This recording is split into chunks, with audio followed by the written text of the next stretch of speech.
day, late at night, not okay.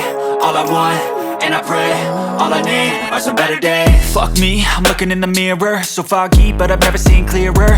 I don't really think anyone can save me, and honestly I'm not really sure I want saving. I like to be my own worst enemy. There's no risk if you don't try at anything, so I'ma just get buying everything. See you in the next life, have to be a better me. I don't think that my head's on straight, gotta flip it and grip it and go and get an x-ray.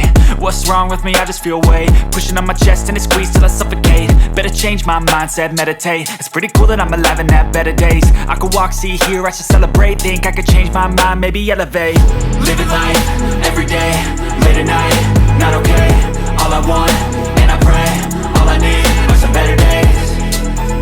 Yeah, all I need are some better days. Cause all I want, and I pray, I believe in the better days. I'm kinda stuck between a rock and a hard place. Do I work hard or live at my pace? You're only young once, yeah that's all great, but I also want a future where I'm okay. Living life is doing lots of cocaine. Wait no, it's living with no shame. Wait no, it's sleeping in on Sundays. I guess it's different for each of us and that's okay. Well I just wanna be happy, how to get there? Glad that you asked me. I think it's different for everyone. Some of us need work, others need fun.